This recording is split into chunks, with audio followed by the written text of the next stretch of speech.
जी नमस्कार। हाँ, नमस्कार सर। क्या नाम है आपका? गुलाबराव पाटिल। सर कहाँ से आए हैं आप? मलेर तहसील, डिस्ट्रिक्ट जलगांव, महाराष्ट्र से आया हूँ सर।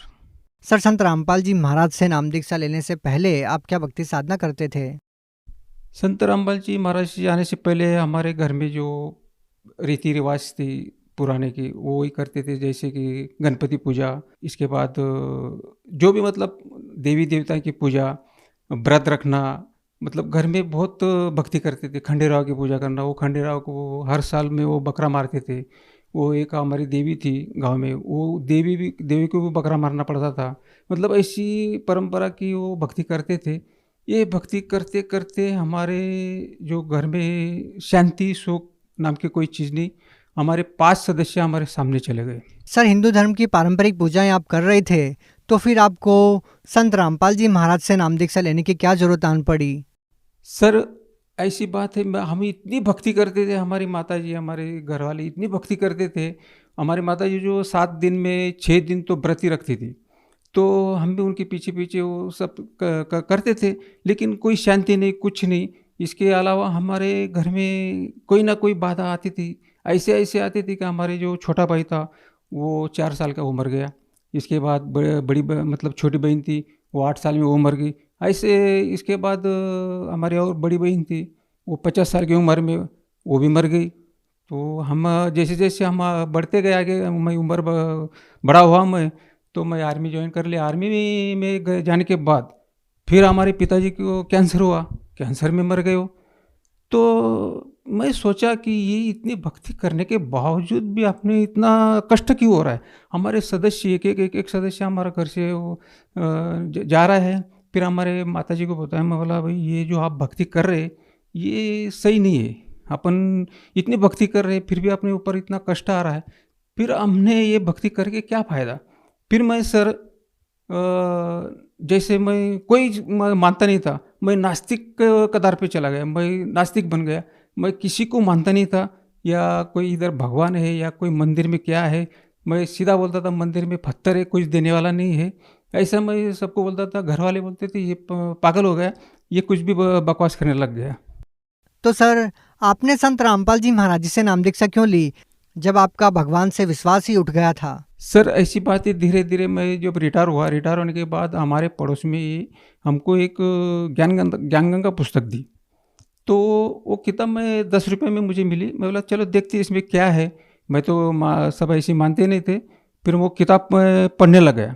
जब पढ़ने लगा तो उसमें जो मुझे आज तक अब जितना मुझे ज्ञान देते थे, इसका विपरीत ज्ञान लगा। मैं बोला ये कैसा हो सकता है, इसमें ब्रह्मा विष्णु महेश इनके भी माता पिता है। तो मुझे थोड़ा सा ये लगा सर कि नहीं, ये ज्ञान और अलग ही है। फिर मैं वो किताब पढ़ते रहा 3 दिन में मैं वो किताब पढ़ लिया। पढ़ने के बाद मुझे लगा कि सही में ये अपन सही भक्ति पर आ गए हैं, हमने ये नामदान लेना चाहिए। तो हमने नाम दीक्षा ले लिया सर। सर जैसा कि आपने बताया कि पहले भक्ति करते करते आपका भगवान से विश्वास उठ गया था, आप भगवान को मानने से इनकार करते थे। तो सर जब आपने संत रामपाल जी महाराज जी से नाम दीक्षा ली और जिस भगवान की खोज में आप दर दर भटक रहे थे, जिन सुखों की तलाश में आप इधर उधर जा रहे थे, तो क्या संत रामपाल जी महाराज जी से नाम दीक्षा लेने के बाद वो लाभ मिले आपको? जी सर, इतने लाभ मिले कि मैं गिना नहीं सकता सर, कि मुझे बहुत लाभ मिले। सबसे बड़ा लाभ मुझे तो आध्यात्मिक ज्ञान का मिला। तो मुझे कुछ नहीं पता था कि ब्रह्मा विष्णु महेश इनके भी माता पिता है, या दुर्गा का पति है, ये इनकी जन्म मूर्ति होती है। यानी असली मतलब भक्ति मिली, सत्य ज्ञान मिला। परमात्मा कौन है, इनकी मिलने की विधि क्या है, वो रहते कहाँ है, हम आए कहाँ, कौन है, ये सब कुछ हमको लाभ पहले मुझे मिला। दूसरा लाभ मुझे मेरी बवासीर का बीमारी थी सर। मैं आर्मी में भी था, तो वहाँ पे भी हमने डॉक्टर को दिखाया था। वो गोली देते थे ऐसा करो ऐसा करो उसमें, लेकिन कुछ नहीं होता था। फिर घर पे आया, घर पे भी मैं काफ़ी दवा पानी किया, लेकिन उससे भी कुछ नहीं हुआ। आयुर्वेदिक दवा खाई, उससे भी कुछ नहीं होता था। लेकिन जब मैं नाम दीक्षा लिया रामपाल जी महाराज से, तब से मेरा धीरे धीरे धीरे सतनाम तक वो बवासीर की बीमारी ख़त्म हो गई सर, बिल्कुल जड़ से निकल गई। इसके बाद मुझे अटैक आया था सर। तो मैं सोचा कि बाप रे, ये तो 60 साल में मेरा भाई को भी अटैक आया, वो भी मर गया। मतलब ये मैं सोचा कि अभी मेरा ही नंबर था। तो लेकिन मैं रामपाल जी महाराज से नाम दीक्षा लेने की वजह से मुझे रामपाल जी महाराज ने जीवन दान दिया। मैं डॉक्टर के पास गया, लेकिन वहाँ जाने के बाद मैंने एक गोली वहाँ से लिया नहीं। दूसरा दिन मैं घर पे आ गया, एक भी गोली वहाँ से लिया नहीं। बिना गोली का मैं ठीक हो गया। चरण अमृत लेके मैं बिल्कुल स्वस्थ और अभी आज आपके सामने खड़ा हूँ सर। इसके बाद मेरी लड़की की ऐसी बीमारी थी, वो 10 क्लास में वो बेहोश हो जाती थी। मतलब भूत बाता की ऐसी कुछ चक्कर था उसका। मैंने डॉक्टर के पास दिखाया, कई डॉक्टर के पास, बोले इसको कुछ भी नहीं है। तो मैंने झाड़ फूस वाले के पास भी गया, उसने भी किया, पैसा लिया, उससे भी कुछ नहीं हुआ। लेकिन जब हमने नाम दीक्षा लेकर आए, फिर हमारे घर में मालिक की वाणी चली, सुबह शाम दोपहर सत्संग। फिर वो छुट्टी पे आती थी, वो सुनती थी खाली, उसने नाम दीक्षा नहीं लिया था। तो वो सुनने से उसकी जो बीमारी थी वो पूरी खत्म हो गई सर। आज वो ठीक है।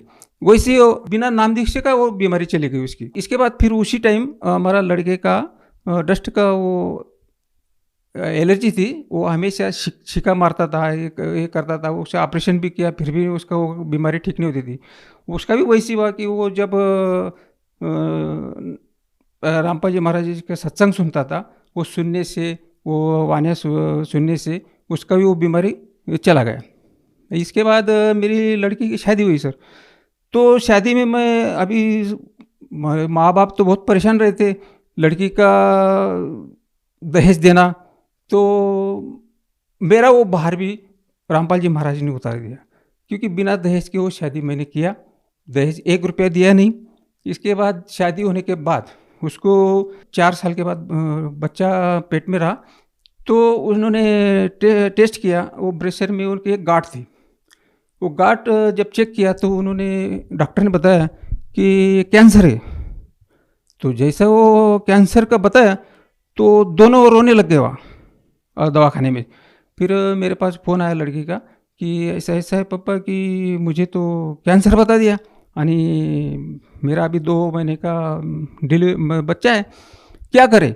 मैं बोला कुछ भी मत करना, आप सीधा रामपाल जी महाराज से नाम दीक्षा ले लो, दोनों को मालिक सब ठीक करेंगे। फिर दोनों ने नाम दीक्षा लिया, ऑनलाइन नाम दीक्षा दे दिया। फिर डॉक्टर ने, उनका थोड़ा सा ये था कि भाई डॉक्टर करेंगे ठीक। मैं बोला आपको जो जैसा करना है वैसा करो, लेकिन आप भी जो करेंगे अभी परमात्मा ही करेंगे, संत रामपाल जी महाराज ही कर सकते हैं जो कुछ करेंगे। फिर उन्होंने डॉक्टर के पास दिखाया तो डॉक्टर ने बोला कि इसका 8 महीने के अंदर बच्चा को सीजर करके बाहर निकालना पड़ेगा। इसके बाद 8, 9, 12 केमो इसको देना पड़ेगा। फिर डिलीवरी की जब हो जाएगा उसके बाद 4 केमो और देना पड़ेगा। मतलब वो इंजेक्शन रहे थे, वो इंजेक्शन इतना खतरनाक रहे थे, वो बहुत जलन होता। फिर उसको जैसे पहला केमो दिया, इंजेक्शन दिया, उसको कुछ नहीं हुआ। तो मैं उसको बोला, मैं बोला देख भाई, नाम दीक्षा लिया है, आप नाम सुमिरन करो, आपको कुछ नहीं होगा, आप चिंता मत करो। फिर ऐसे सर उसको 12 केमो दिए। तो जैसा आज समझ लो, आज केमो दिया तो 4 दिन में वो बच्चा चेक करते थे डॉक्टर कि भाई क्या हुआ क्या नहीं। तो बच्चा भी ठीक होके एकदम सही था। फिर उन्होंने बोला था कि 8 महीने में, अभी 8 महीना चालू हो गया, अभी ये बच्चा को सीजर करके बाहर निकलना। मैं बोला नहीं, अभी ये देखो, ये बच्चा रामपाल जी महाराज जी का आदेश से बाहर आएगा, अभी ये बच्चा बाहर नहीं आएगा। तो जैसे 8 महीना हो गया, वो बोला जल्दी करो। मैं बोला नहीं, करना नहीं। लड़की को बोला धीरज रखो। फिर 9वां महीने में वो बच्चा बिना सीजर किए हुए नॉर्मल डिलीवरी हुए। नॉर्मल डिलीवरी में बच्चा एकदम क्लियर, जब 3 किलो का मतलब बच्चा था। आज वो बच्चा भी सही है और मेरी लड़की भी बिल्कुल सही है। उसके बाल भी गिरे नहीं, कुछ नहीं। और जो केमो चलते थे वो केमो भी लिया उसने, सब कुछ लिया। आज वो बिल्कुल सही है। तो जैसा उन्होंने बोला कि हमने डॉक्टर को बताना है, मैं बोला ठीक है, आप जैसी आपकी मर्जी, आप डॉक्टर को बताओ, लेकिन आज से जो भी होगा, जो भी करेंगे, संत रामपाल जी महाराज जी करेंगे। हमारा पूर्ण विश्वास है। आपको विश्वास है नहीं है तो आप कर सकते, आप डॉक्टर के पास जा सकते। डॉक्टर के पास गए तो उन्होंने बोला कि भाई ऐसा ऐसा ये है, ये 8 महीने में बालक को निकालना पड़ेगा, ये इसका ये करना पड़ेगा, इसके बाल निकल जाएंगे, इसकी ऐसे ऐसे ये होगा। संत रामपाल जी महाराज की दया से कुछ भी नहीं हुआ, बच्चे को भी कुछ नहीं हुआ, मेरी लड़की को भी कुछ नहीं हुआ, बिल्कुल सही सलामत है आज वो। कैंसर का ट्रीटमेंट अभी वो खत्म हो गया, अभी वो सब कुछ भी नहीं है। मैंने उनको बोला था कि ट्रीटमेंट करने की कोई ज़रूरत नहीं है, संत रामपाल जी महाराज ही सब कुछ कर सकते हैं। लेकिन उनका थोड़ा सा वो ये था, डामाडोल थे वो, उन्होंने वो किया वो डॉक्टर के पास जाके। लेकिन डॉक्टर जो बोलते थे उसका विपरीत हुआ। वो विपरीत ऐसा हुआ कि वो बोलते थे ऐसा ऐसा, उन्होंने बता दिया था सब कहानी, लेकिन वो ऐसा नहीं हुआ। फिर वो क्या बोले कि बोला नहीं, ये हज़ारों में लाखों में ऐसी एक केस होती है, ऐसा हो जाता है बोलता है। तो हमको पता था कि ये जो किया ये संत रामपाल जी महाराज जी ने किया, बाकी कोई नहीं कर सकता है। सर, जैसा कि आपने बताया कि संत रामपाल जी महाराज जी से नाम दीक्षा लेने के बाद आपको इतने सारे लाभ मिले, तो सर हम आपसे ये जानना चाहेंगे कि संत रामपाल जी महाराज को आप अन्य संतों से किस प्रकार से अलग पाते हैं? अन्य जो धर्मगुरु है, जगत गुरु है, ये जो ज्ञान देते, ये ज्ञान इनके पास आध्यात्मिक ज्ञान बिल्कुल नहीं है। ये सब अपनी मनगढ़ंत कहानी बताते क्या है ये लोग कि रामायण का, महाभारत का ऐसी स्टोरी बताते। ये बताते बताते हमारे कान पक गए। ये इनके पास कुछ ज्ञान भी नहीं है, ये इनके पास सत्य ज्ञान नहीं है। ये जो अपने धर्म, अपने शास्त्र है, वो शास्त्र के विरुद्ध ज्ञान बता रहे।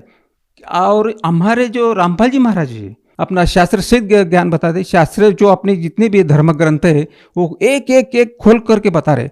जैसे गीता हुआ, वेद हुई, बाइबल हुई, ये गुरु ग्रंथ साहिब हुआ, ये सब ग्रंथ एक एक खोल के बता रहे। उसमें सब ज्ञान आज तक किसी ने बताया नहीं। आज जो भी सदग्रंथ खोल के बताने वाले जो संत है, वो पूरा विश्व में संत रामपाल जी महाराज है। इनके अलावा किसी के पास सत्य ज्ञान नहीं है, सत्य मार्ग नहीं है। हमें ये सत्य ज्ञान, सत्य मार्ग रामपाल जी महाराज ने बताया। मोक्ष का मार्ग भी इसमें है। बाकी जो संत है इनके पास कोई मोक्ष का मार्ग नहीं है।